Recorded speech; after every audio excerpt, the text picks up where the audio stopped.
of the 5th edition. Join our various gaming groups as we play the 5th edition of Dungeons & Dragons.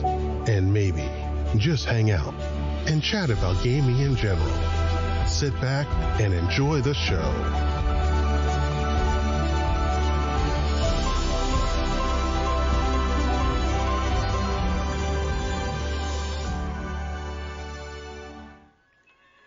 Hi, this is Kelly, aka Trixie from Ragnarok and Roll, assigned to Ragnarok Story, and Tilda Wimblewick from D&D Journey of the 5th Edition.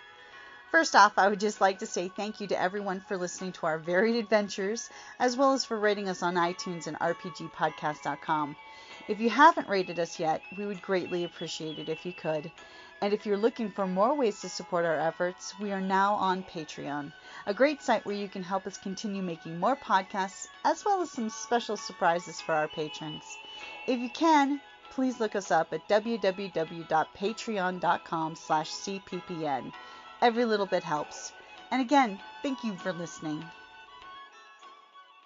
Hey guys, Jim here with Creative Playing Podcast Network. Joining me today is John Lemay, who's going to be sharing a really cool Kickstarter going on that I myself am supporting, which is the 5e inspired by the national parks.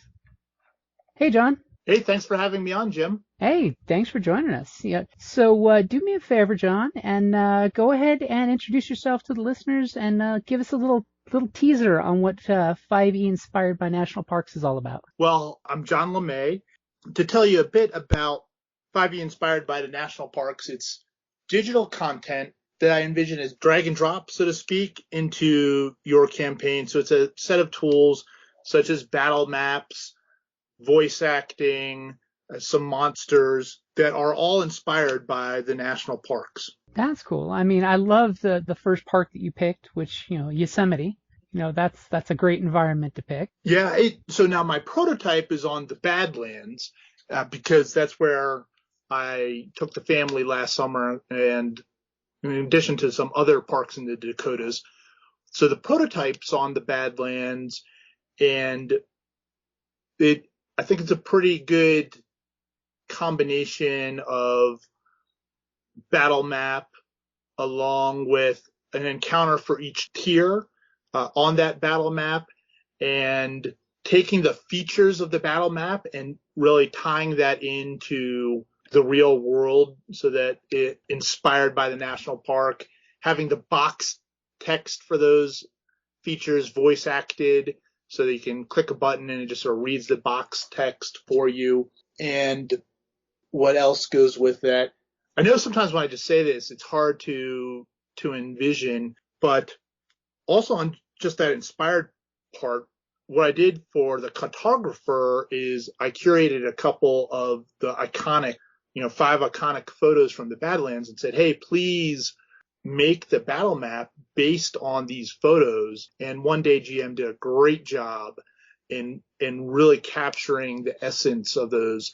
So, we're doing this audio only, so I can't show this to you, Jim. But if you take a look at a picture of a cliff face in the Badlands, They have these dark crevices that just sort of look like caves, but in real life they're not. And when you look at the battle map, you can absolutely see that. You can see the mixed grass prairie that's on top of the tables in the Badlands. That's evident in the battle map. Some of the sandy areas are evident there. So it's fun to have that real world inspiration and try and bring it to life in a digital role-playing context. Yeah, I love how you basically let art imitate life because, hey, here's these great settings that really exist. Here's real pictures, real information. So you can make it totally, translatable to players of, hey, guys, this is what the map looks like. Here's what the picture looks like.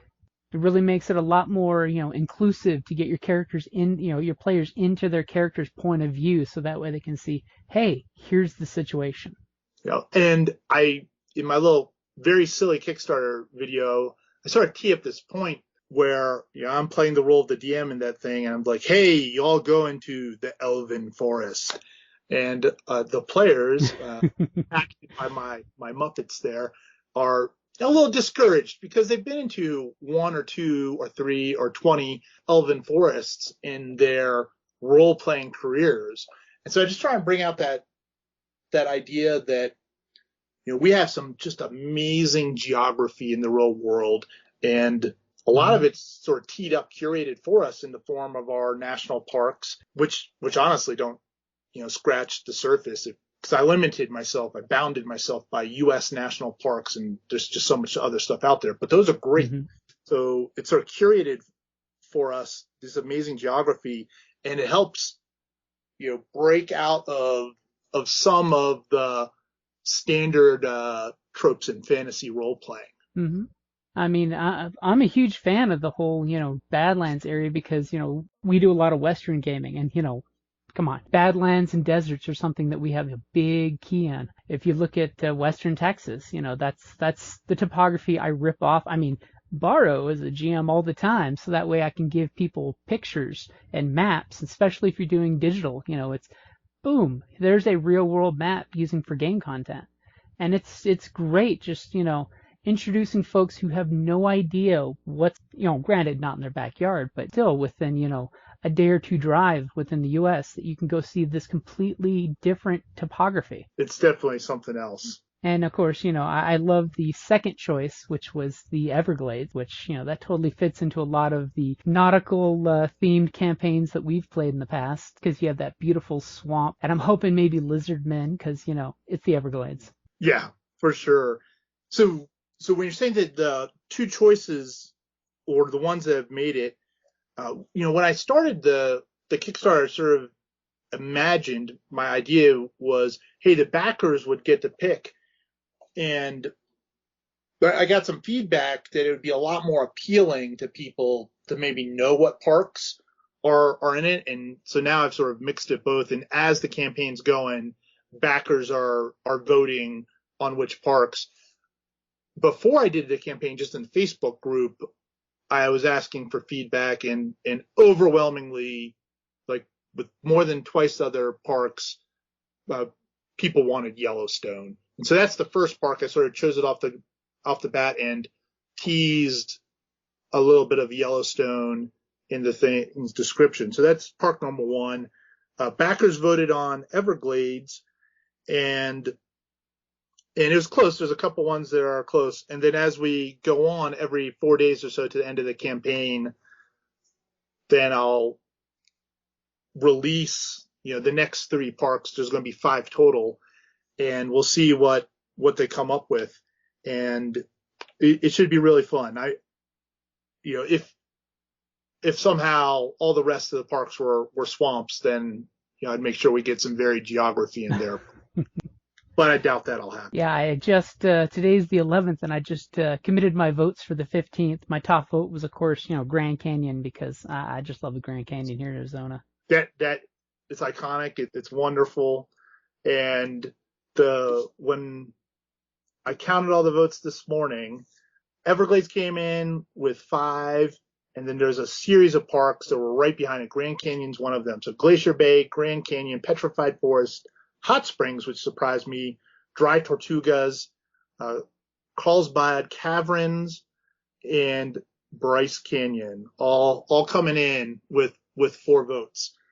And so anyway, I hope that people continue to participate in that survey. Nice. Those are all good picks. So I'll give you a little feedback when I've been Q&Aing my player group. Basically, I hit them all up for the last day or two to say, hey, what parks would you guys be interested in case, I get stymied on my vote. And my gaming group, the top 4 that they came up with was Grand Canyon, Hawaii volcanoes, which I thought was interesting because somebody wants some fire giants. Then it's Biscayne Canyon National Park that I had to actually look it up. It's actually a barrier reef park offshore in Florida. Yep. Which and that totally came from our High Seas pirate group. So that explains it. Our sea elf wanted a reef environment. And then that was pretty much their vote, which, I thought was interesting because everybody mentioned at least one park that was different from everybody else. And it's almost all of the parks have got at least a vote. And so, yeah, it's fun and it's exciting. And of course, if this goes well, then there'll be 5 done out of 63, 58 left to go, right? And so there'll be an opportunity, I'm sure, in the future for another 5. You know, I myself was sort of thinking diversity, right? Mm-hmm. Like, I'm not too fixated on any one parks, but an island would be fun, and there's tons of islands out there.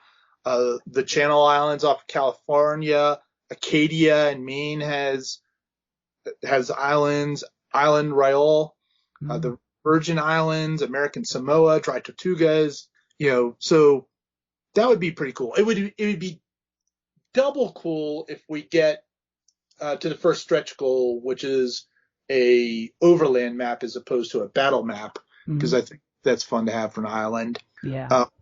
Maybe a desert park.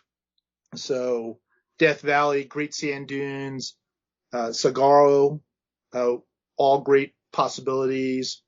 And, you know, a cavern might be really neat. I'm a little nervous.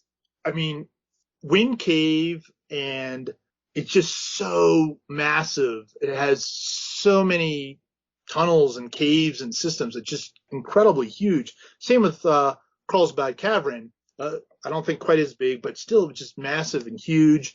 And so I get a little bit nervous, you know, if this funds at one battle map. It can be inspired. I could get some of the unique geological features into that battle map, but I can't really do the scale of those cave systems justice. So yeah, that could totally be a source book all on its own of just Carlsbad Cavern. Yeah, absolutely. Yeah, and then you find out, what creatures can we populate that with? So is there any parks that you're hoping make the list besides the ones that would have already been picked? I guess those was what I sort of teed up there and said, instead of putting my money down on specific ones, I did categories: the island category, the desert category, maybe the cavern category. Although redwood could be fantastic for a forest setting. For a not elf forest. Right, a non-elven forest. So I'm I guess pretty open. I'll tell you that myself, so last summer, what I did with the family is we went up to the Dakotas and hit the Badlands, which inspired the prototype.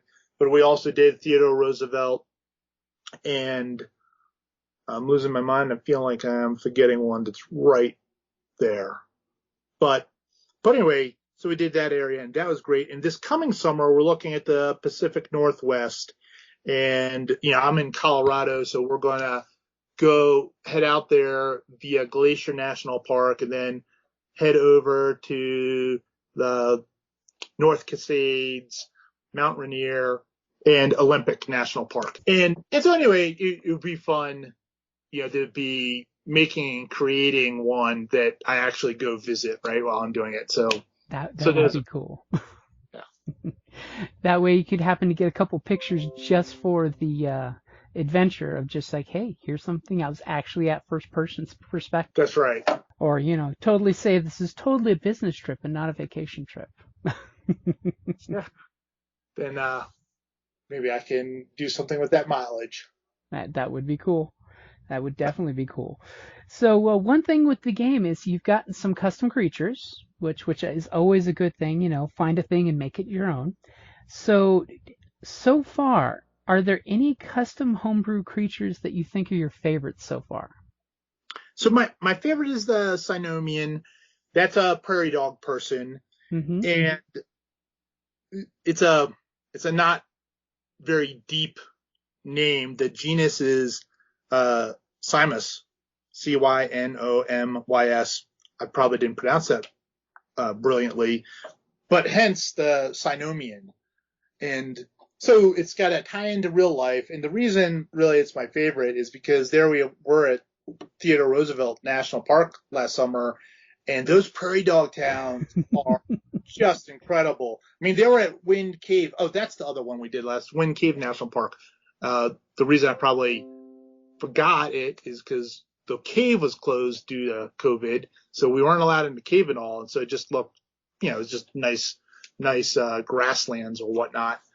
But anyway, so there were certainly the prairie dog towns were there too, and in the Badlands, but there's this trail that we went on up at Theodore Roosevelt, and it just went right through this prairie dog town. And at the time, my 2-year-old son and 4-year-old daughter too, but boy, let loose a 2-year-old and 4-year-old in the middle of a prairie dog town. They were having the time of their lives. And so that's my favorite. It's the Sinomian, the prairie dog people. That's awesome, because I could just see a sea of prairie dogs meerkatting up, looking around and popping down into the ground. That's actually what they were doing. Well, and of course that inspired the one picture that you have of the meerkat guy riding the ram. That's right. So that's the Sinomian, the prairie dog person, riding the bighorn sheep. And so in the Badlands, we saw one of those bighorn sheep. And that's pretty cool, to see him up on a cliff face there, sort of doing his thing, hanging out in a little shady spot, looking at us sort of disinterestedly in the distance.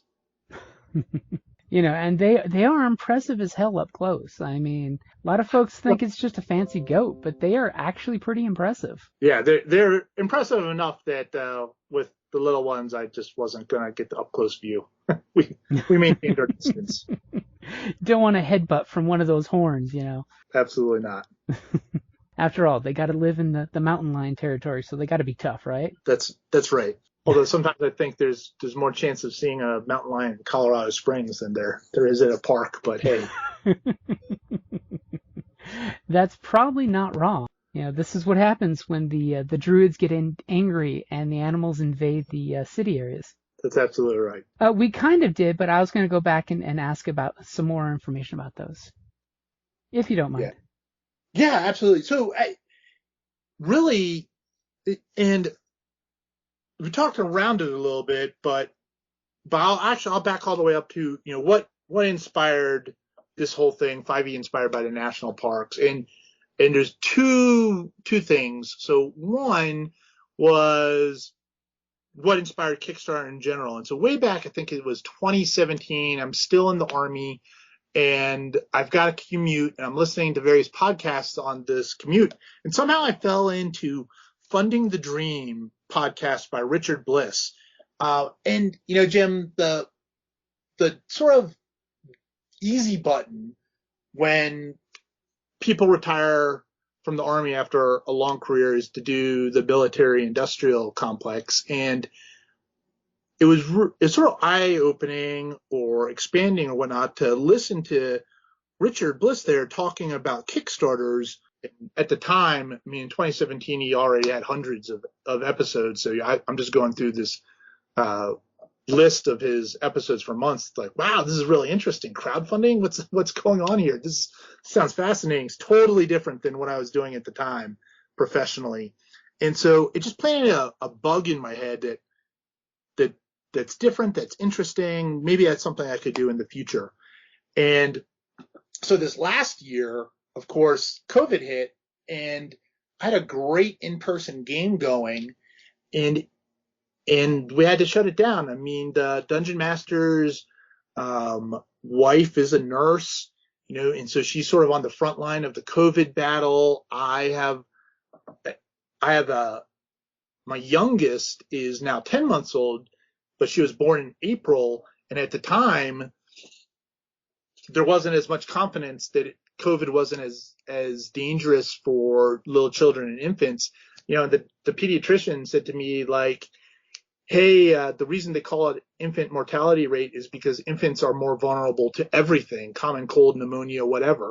And so we went into pretty strict social distancing there for a while. And so I lost my in-person game, tried to make it up online, and it just didn't have that same magic.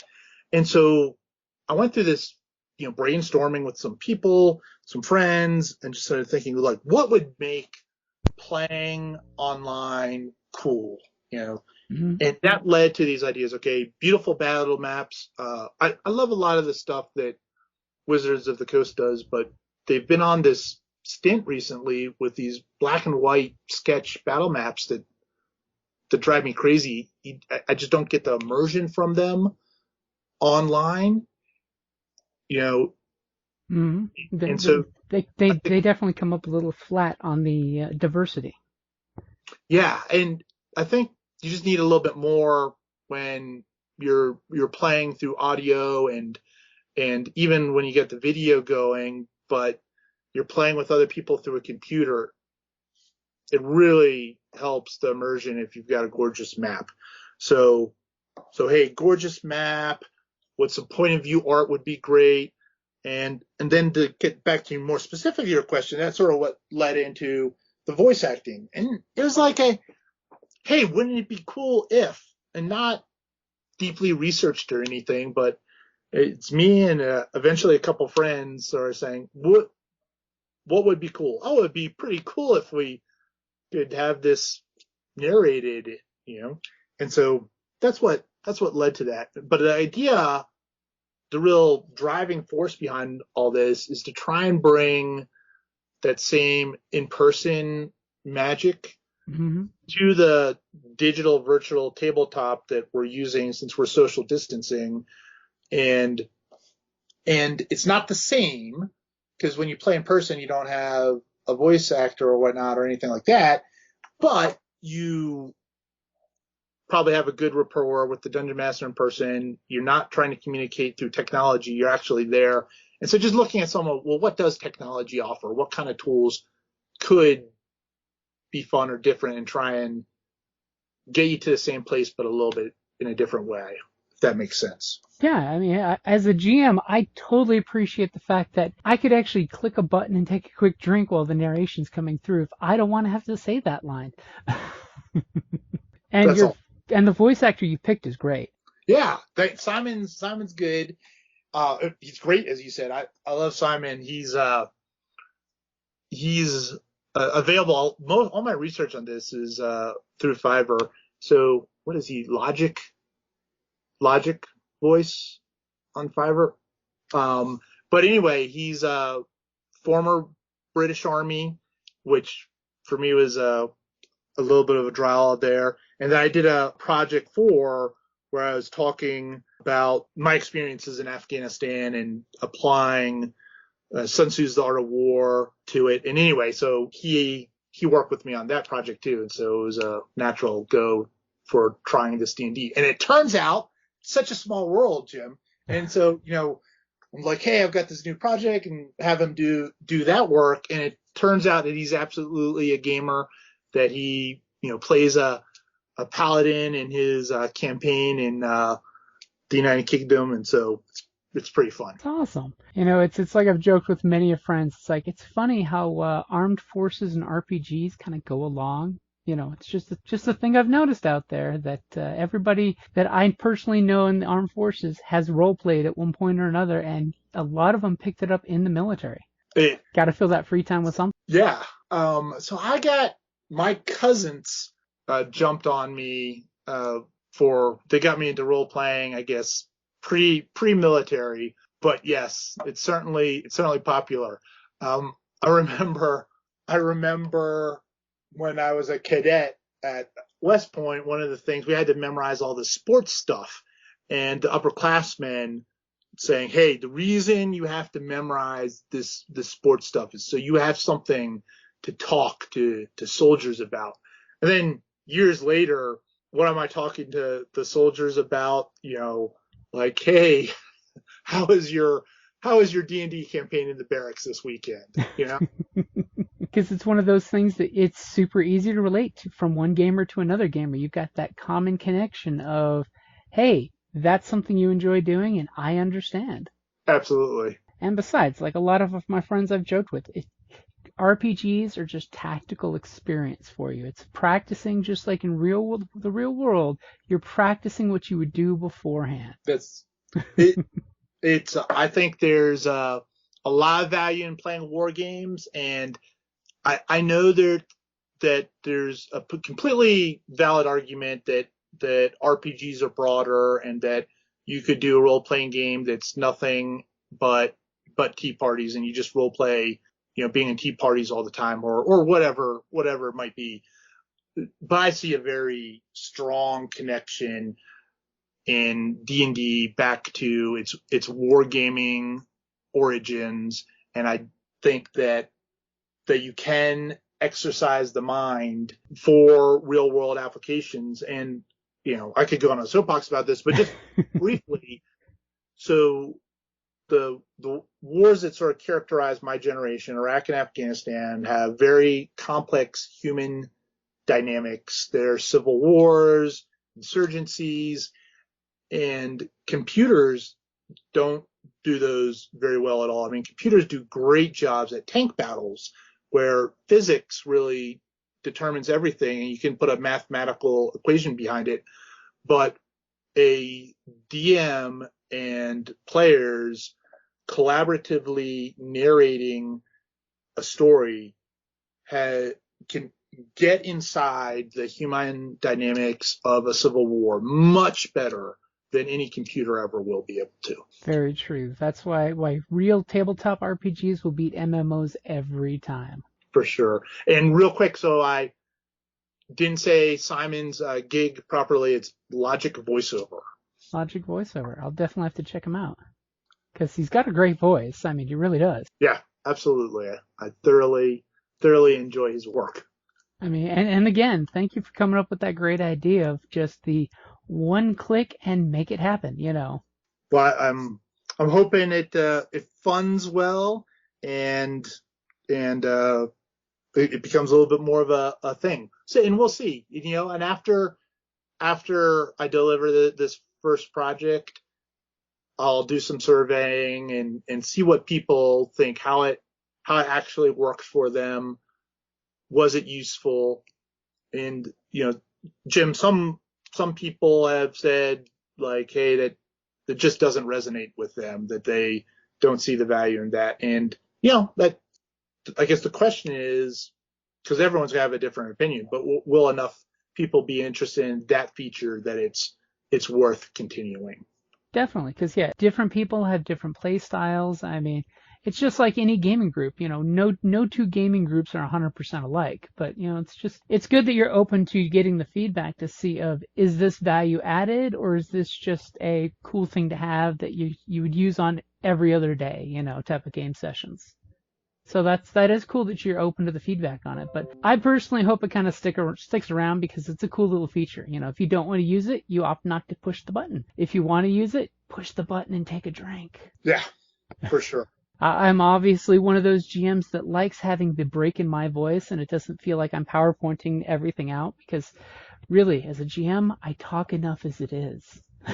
And I've got, so if it is well received, I can still continue to improve it. One thing that, as I've been doing this, is I've realized through doing some reading and some feedback, like, hey, I need to try and make that box text as useful as possible. So in my prototype, I have some first person stuff written in there, which then takes away agency potentially from the player characters. So as I go forward, I'll bring it firmly into the third person and make sure it's environmentally focused. Mm-hmm. And that way, it has more generic application, doesn't take away player agency at all. Anyway, just the basic principles of writing good box text, but it's a new exercise for me. It's definitely a practice, like in real games when it's the whole, you describe the scene nicely, but you purposely keep things out because then the players say, do we see anything else? I don't know. Are you going to roll a perception check? Are you going to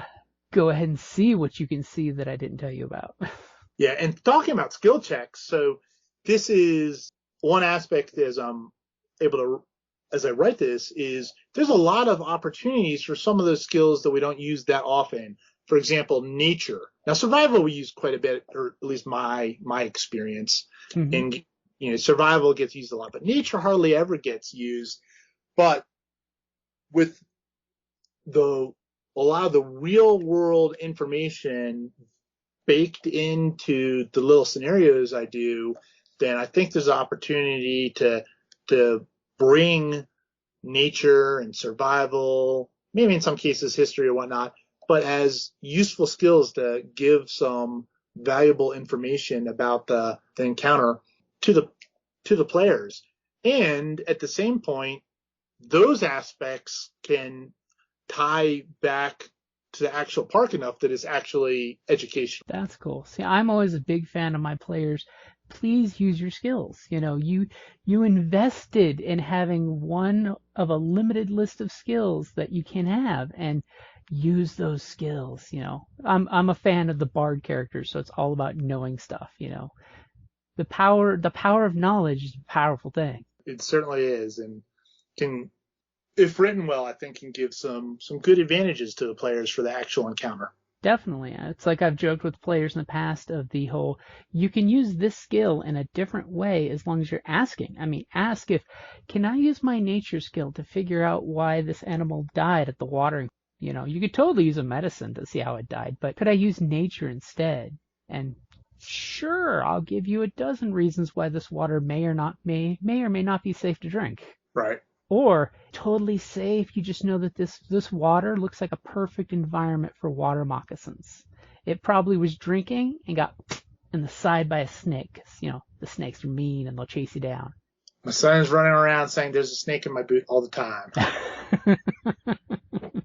And that's totally the one I agree with, is players should be using more skills. And if you give them good feedback as a GM, in my opinion, they will use more skills. But I think that's the hard part, is making sure the GM knows that you can do these things. You have the freedom. Right. Yeah, and there's got to be some actual value and benefit behind the skills. And typically, some skills, right, perception, persuasion, are more valuable in more situations. But I do hope to incorporate a broader range of skills into these little scenarios and encounters. That's awesome. I mean, one of my favorite ones is always, hey, nature, to roll to see what the value of that plant is right there, because you could totally say nature for medicinal, herbs, a lot of folks forget that one. That's right. I'm actually writing plant value down right now. That's one that I love to do too, is the animal habits, So I see that there's deer in this area. What would be the most likely predators that predate on them besides owlbears? Because it's always about owlbears. It is. And that's an interesting part, because all this has to have a fantasy backstory too. So, so for the Badlands, the prototype there, hey, there's of course the real world geology about why it's like that. But I put a fantasy narrative into why the Badlands are so bad. And I think there's a opportunity to combine the two elements so that it's still a fantasy game. There's still those fantastic creatures that are dangerous that you're going to encounter, with the real world inspiration as a foundation. Are you kidding? With the Badlands, I could totally, if I was playing it as a druid or a ranger, I'd be like, so GM, can I roll a nature to see what the weather's going to be like so we don't get flooded out in that horrible canyon that's probably going to keep us trapped most of the day? Nothing like a flash floods in a wadi. Yeah, that's not a fun experience to be in. It is not. It's only half an inch of rain until you're in a canyon that's collecting all that rain for the next 10-mile area. Or is it a water elemental? It's how the monster manual can be inspired by life. And in some ways, this is not what I'm doing here is not original at all. I think there's real life inspiration behind most of what we see in fantasy role playing games, whether it's culture, human dynamics, environmental features, and so in some ways my little project here is just being a little bit perhaps more specific on, okay, this thing right here, this national park is the source of the inspiration for the battle map and the environment. But that's true of a lot of things. It's just that you're coming at it from a different angle, which is really nice and refreshing. Well, it's been fun for sure. And like you were saying, Kickstarter does well. You have a lot more parks and locations that you can still touch base on. Yeah, and some other ways to potentially take it. I mean, some of the feedback I've gotten is is, hey, a battle map and some encounters and some tools for that encounter, like the box text, voice acted, or the point of view art. You're like, that's cool, that's fun. But one point of feedback has been, hey, what we really want is a short adventure. So more of a structure to tie that all together. And then some people want a long adventure. And I'm like, okay, well, only so much at one point. But so a sequel Kickstarter could absolutely go down a short adventure route as opposed to just battle maps and encounter. And I may, depending on how this thing funds, try and flesh out that possibility right into this one. So we'll have to see how it goes.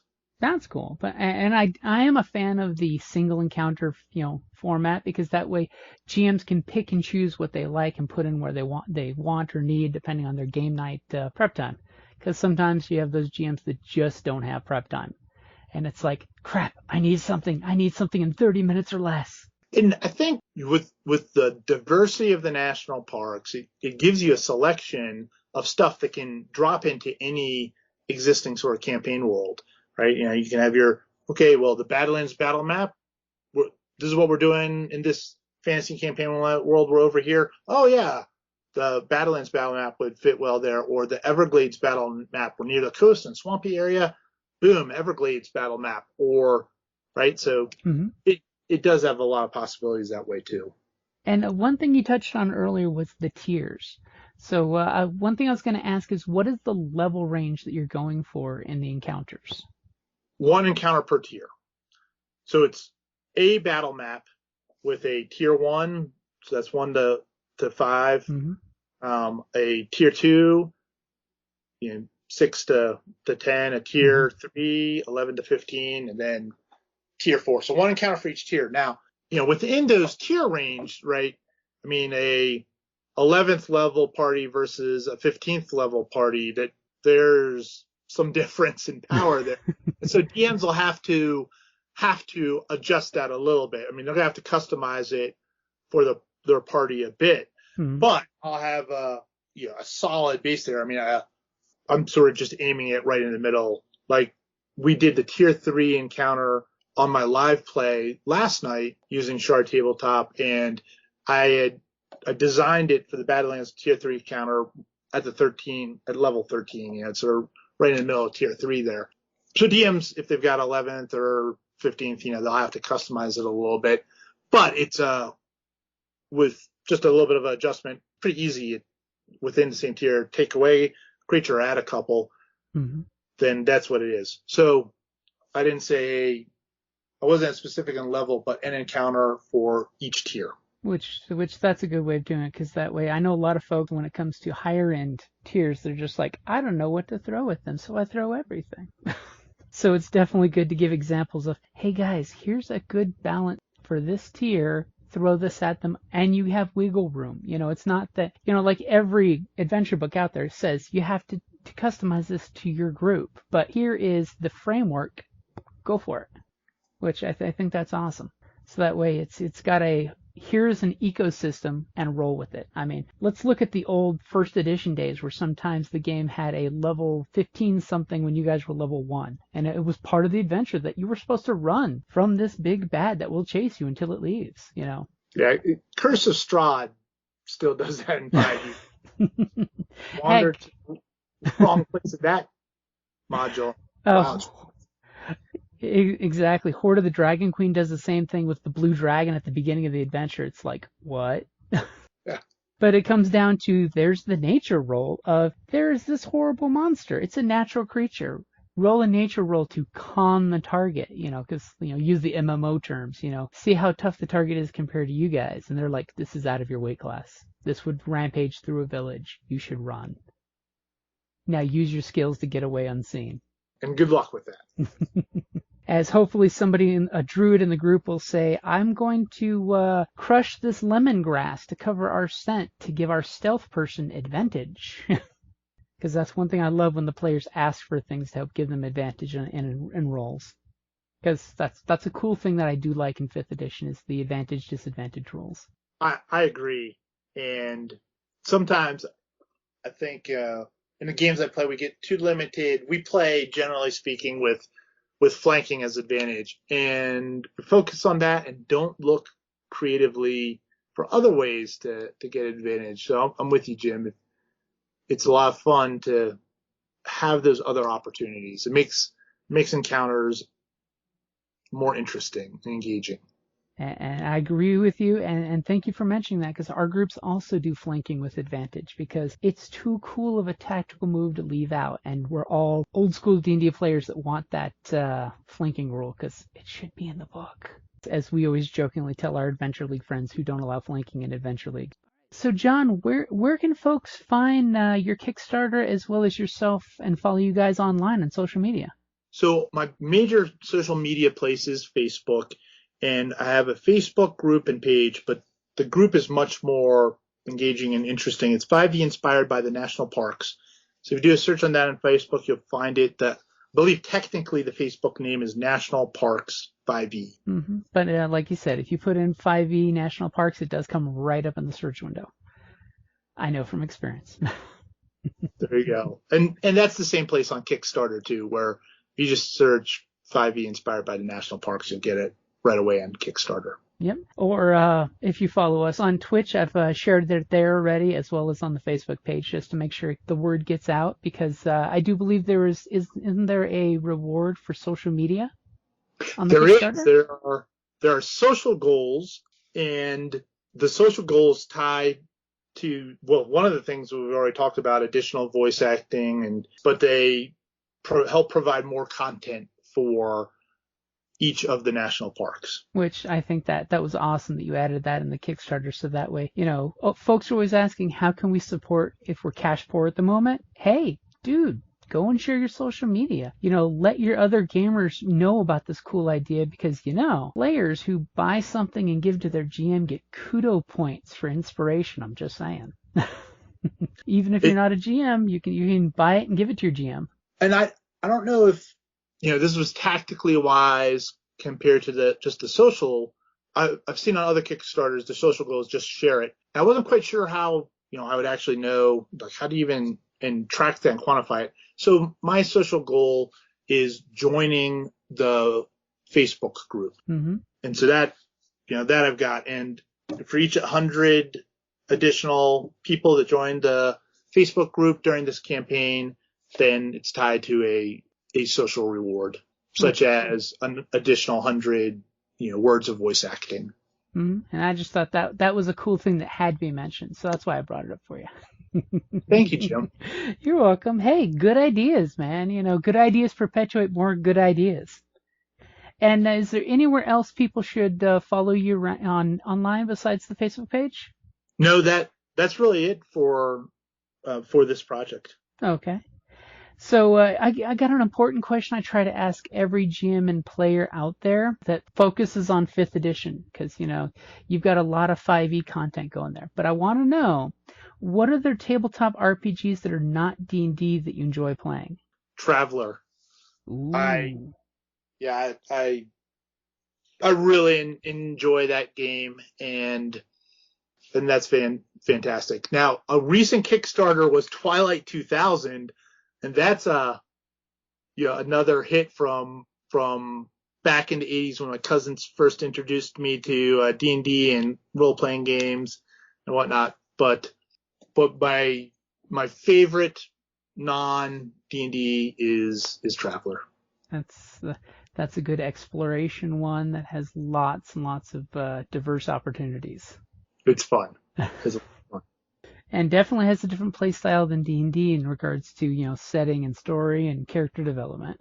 It certainly does. And I enjoy rolling. I mean, it's almost a game all in itself, rolling up a Traveler character. When you make that first character, it's total crapshoot. Will they die in character creation? I've had more than one character die back in the day. Their life was so interesting, they never made it to the session 1. Yes. But it's fun. So is there any shout-outs you'd like to give for anybody on your team or your game table? Yeah, well, so I've actually had a lot of support from other creators. I've been backing Kickstarters for quite a while, and as I did my own here, I reached out to people like yourself, Jim, and said, hey, would you would you back my project? And a lot of them did, and some were very generous, mentioning me in their updates and whatnot. And so a few are Sam Quinton from Sonoa Publishing, and Sam's become a real friend. We've talked Kickstarter tactics, and I've really enjoyed his stuff. So Hal Howard from Shard Tabletop, I backed Shard a while ago, but I hadn't used it, and reached out to Hal, and as I said, he put me in a couple of his updates and into his Discord server, and so that's been just a real pleasure, and it's made a difference. And I've been enjoying playing with Shard Tabletop. And then Mark Tarimo from Dark Wizard Games, Tim Kraus from Tomorrow River Games, Headless Hydra Press.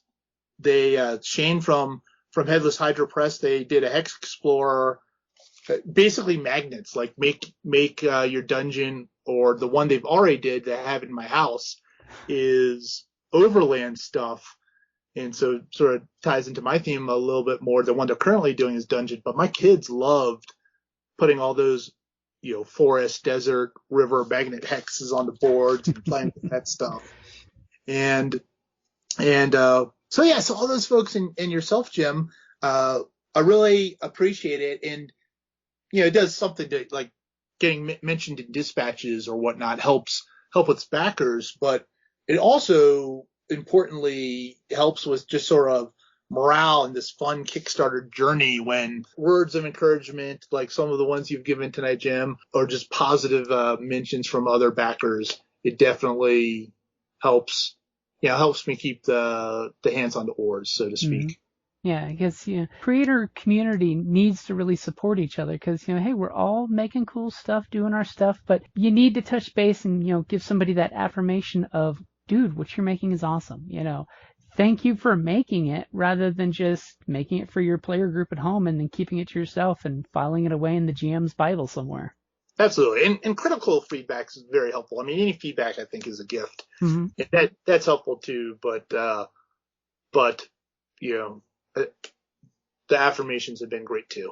Yeah, and when it comes to doing a Kickstarter, that's like some murky, mysterious ocean you're cruising into of, like, what do I need to do? I've backed Kickstarters, but how to do your own Kickstarter. And there's so many complexities nowadays of, in the background of Kickstarter.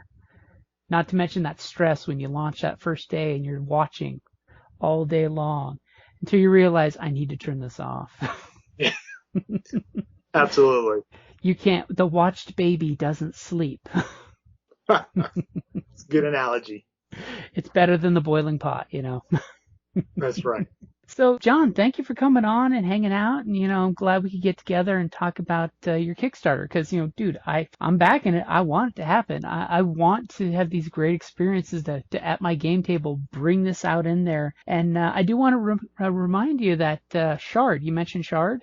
I did. On your Kickstarter, isn't everything involved with it going to be Shard compatible? It is. And so, or at least any of the parks, and that's what almost all the tiers are. I've just recently, based on feedback, added a map only tier, and so those will just be map only, but it's a press of a button to upload a map into Shard. But all the parks that I develop will be available in Kickstarter, and I developed this relationship with Hal after the Kickstarter started, so I couldn't go back and change all the tiers that people already pledged against. But yeah, everyone's going to get the Shard package that backs a park. Yeah, I thought that was really cool when I was reading that. And I just wanted to bring that one up too, because that is a cool feature that hey, that another tool that's there for the GM's toolbox. Yeah, and Shard, Hal Howard really stepped forward to help make that happen too. So he's willing to, support it in this campaign as sort of coming in after the fact and then letting us just credit everyone with the package. So it's been great support from from those team too. That's just super cool. And, the whole good makers supporting good makers, just saying, And honestly, that's one thing I love with the GM maker community is GMs are willing to help other GMs, gamers like to support other gamers. We bring it together as an inclusive community as opposed to gatekeeping and excluding anybody. Yeah, it's been a very positive experience. And I just want to throw it out there. Hey guys, go check out the Kickstarter. It ends on my birthday on March 24th. I'm just saying. So I could use that as a birthday present if the Kickstarter, funds on the 24th. Awesome. Thank you very much, Jim. All right, you're welcome. And again, John, you are welcome to come on the show anytime. I know we've still tried to have a game happen that just hasn't happened, but just want to let you know we got a new Cyberpunk Android Shadow of the Beanstalk bi-weekly Saturday game if you're interested, late on Saturdays. Do have some chairs open. Android Beanstalks? Android Shadow of the Beanstalk. It's basically set on the setting from Genesis, from Fantasy Flight Games. It uses the Genesis rule set, which is the dice with symbols, and it's set in the Netrunner universe. So you got that whole Ghost in the Shell, altered carbon, cyberpunk futuristicness. You're expanding my mind, Jim. If you haven't had a chance to play the Genesis system, it's the same one the new Star Wars uses.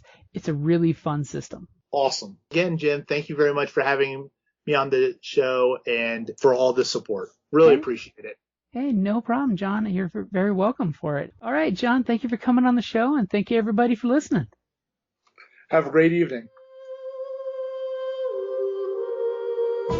Thank you for listening to D&D Journey of the 5th Edition, a member of the Creative Play and Podcast Network.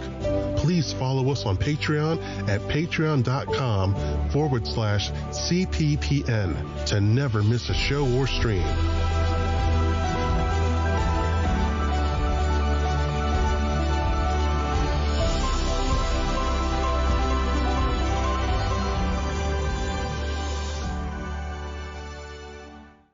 Hello, this is Eric. And Wendy Strog with Stone Valley Hobby and Games. We sell board games, card games, role-playing games, and supplies.